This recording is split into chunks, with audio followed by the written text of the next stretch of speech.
Hello, hello. It is April 2nd, 2025, and it's a little after 5:30 p.m. here in Las Vegas. So, um, I was scrolling through some content on social media, and I saw where President Trump had signed an executive order in the Oval Office. Kid Rock was there, and it was to combat the scalping that's going on with certain concert tickets and stuff like that.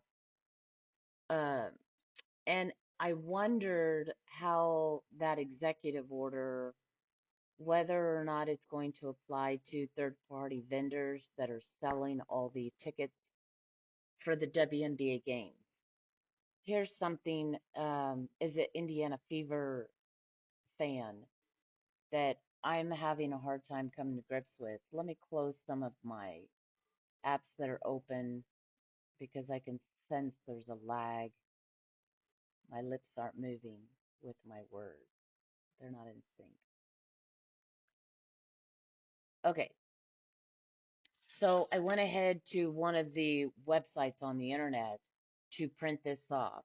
Okay, um, the Las Vegas Aces tickets um, against when Indiana Fever comes to Las Vegas to play the Las Vegas Aces on June 22nd. I chose a seat in the C section near the Las Vegas Aces bench. And the ticket price is for one ticket, $715. Can you guys see that? So it's in row C. Okay, $715. When Liberty, the 2024 champions of the WNBA, come to play the Las Vegas Aces in Las Vegas, the same section, I can buy a single seat for $222. Section C, right by the Las Vegas Aces bench. $222. Coincidence? You know, first I thought it was just a coincidence that 222 just so happens to be Caitlin Clark's jersey number. But when I compared the ticket prices of $715 to see him play in the Indiana Fever versus $222 to see him play the champions, the price difference came to $493 to watch the Las Vegas Aces play the Indiana Fever. I'm going to pay $493 more per seat in the same section. Do you guys know what that is? That's a price increase of 222%. 222%. Coincidence again? I don't think so. But when I go to check out, at the checkout, after paying $715 for a seat, in the checkout, there's an additional fee. It's called a resale fee, and it's $175. So there's a 32% increase of the ticket price when I check out. So in all, the in to see the Aces play the Indiana Fever, I'm gonna pay 55, wait, I'm sorry, 285% more per ticket.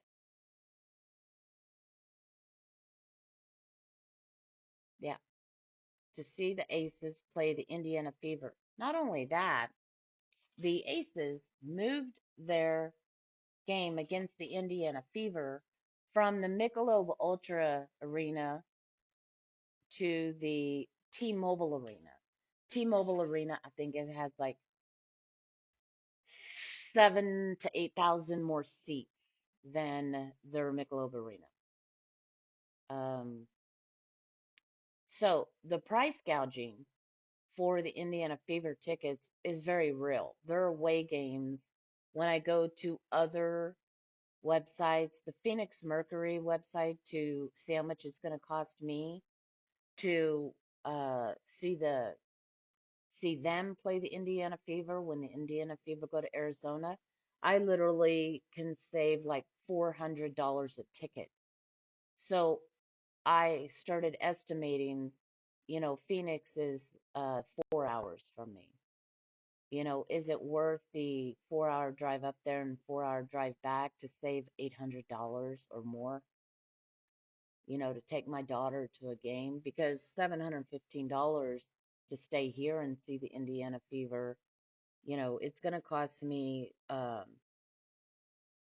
5,000, well, 493, I can tell you right now. 493 plus 175 plus 493 plus 175 equals, to stay here and see the game with my daughter, it's going to cost me $1,336 more.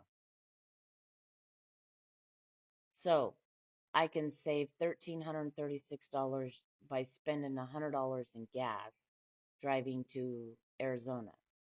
And we'd have to close my store. Instead of closing at 5:30, we'd close at 2 o'clock to make it up there. And so, it probably cost me about $300 or $400 in business. So 500 bucks. Okay, so in all, I'd still save $807 by driving to Phoenix to see the Indiana Fever. And it's a serious option for me at this point. Um, I believe the third-party vendors that are buying up all these tickets to resell them online, I think they know exactly what they're doing. Because the other vendors, this is the cheapest vendor. The other vendors, the prices are higher. Yeah. So um, today, one of the Mystics players came out, uh, said something about how the rivalry between Caitlin Clark and Angel Reese is causing all the other players problems because of Caitlin Clark's fan base, because of the whiteness of us all. I gotta get coffee to talk about this. Give me just a minute. The thing of it is I don't find that a coincidence either when we heard from the Mystics owner herself talking about, how the WNBA deserved to be on Time magazine's cover and not just Caitlin Clark. I mean, there's a serious issue that they seem to have with a white basketball player being popular. And as a fan of Caitlin Clark, I'm also a fan of Kelsey Mitchell and Aaliyah Boston and Lexi Hall. And I love, after reviewing the stats, I love to see the players that they've added to the team. And they've just brought on a new assistant coach who was also part of that championship team back when they were champions. So it's like it's so nostalgic. They're bringing back players in Indiana that have ties to Indiana, that once played for them or are from Indiana or were drafted by Indiana at one point. I mean, I love what they're doing. I get goosebumps talking about it because there's something special going on. And um, I'm going to get to witness it happen. I will probably not get to see a live game this year, which I was hoping to do, but I don't know, because I don't know. I don't know. Until the ticket prices go down, something happens with these ticket prices. This is pure greed, is what it is. This isn't driven by demand.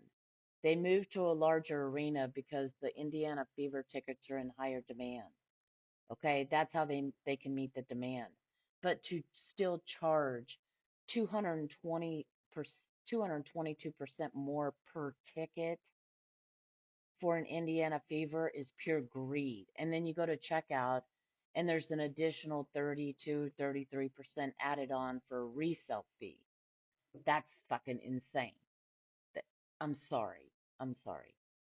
That that's my go-to word when there's frustration that hits me. So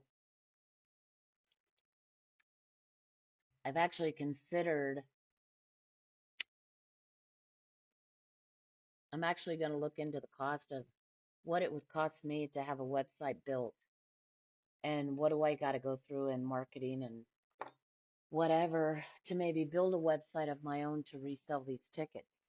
Um, if this executive order only applies to scalpers, if I get a license to sell these tickets and stuff like that, how much would it cost me to build a website to resell the Indiana Fever tickets so that fans are not being taken advantage of? I can still do a markup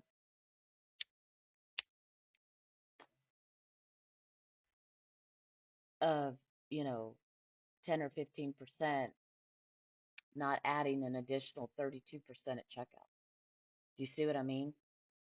So this is driven by pure greed, whereas I'm thinking maybe it might be a nonprofit where I can do it and I only have to raise the ticket prices to cover the cost of an employee, building the website, building the software, things of that nature.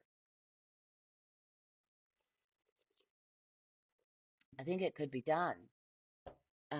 But I've got to get an estimate of what it's going to cost. Wow.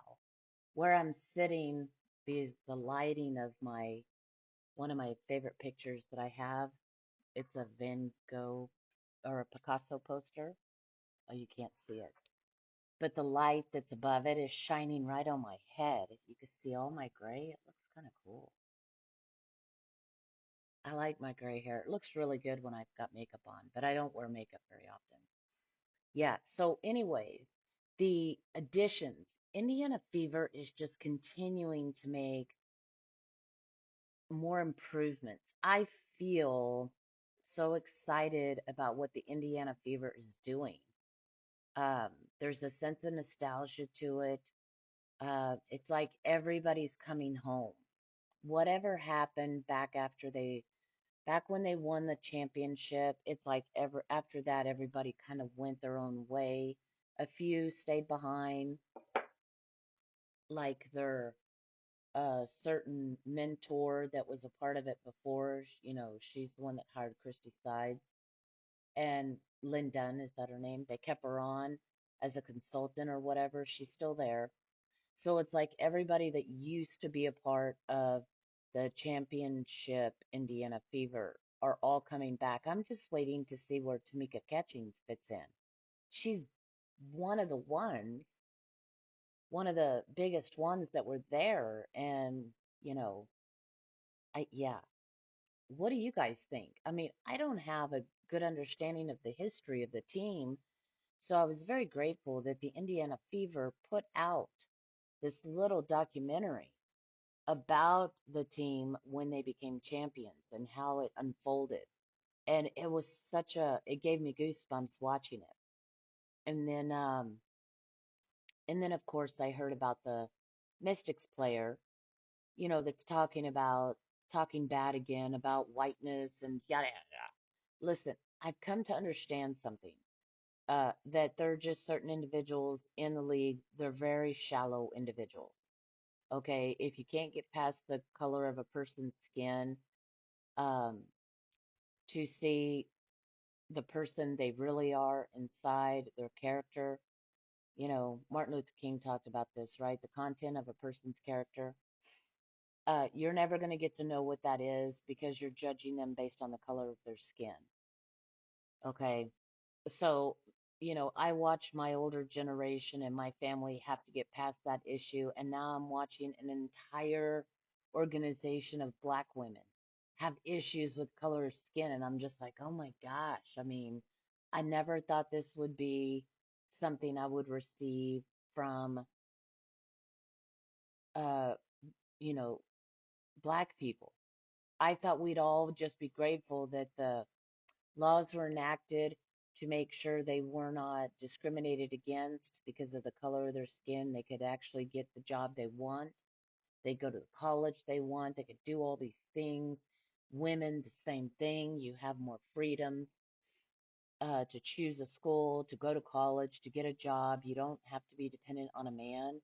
So to see this divide in a women's sports league of white versus black, it is so disappointing. So disappointing. But you know, I'm glad we're a country that encourages for you to speak your mind, say what you say, even if I disagree with you.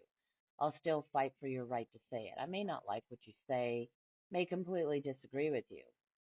But in America, that's the blessing is you have a right to say what you say. Um, and I respect you for it. I just respectfully disagree. You know, I just do. But I appreciate her saying it because while other teams are not speaking about issues they may have with Caitlin Clark's fan base, they are certainly taking advantage of it. Okay. At least the third party vendors selling the tickets are.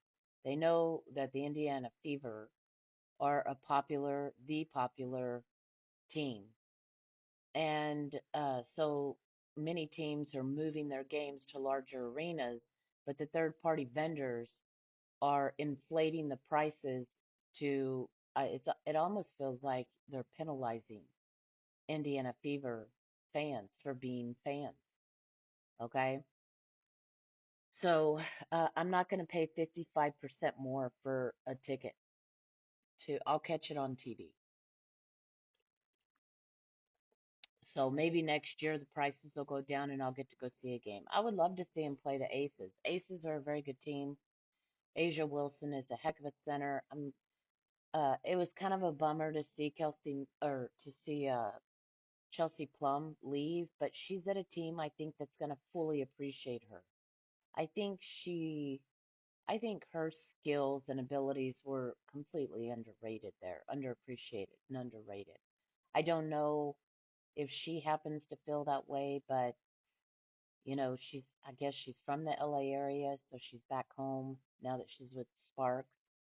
So, or she's from California, has family there or something. So I think it's going to be good for her after her divorce. I did hear about that. So, um,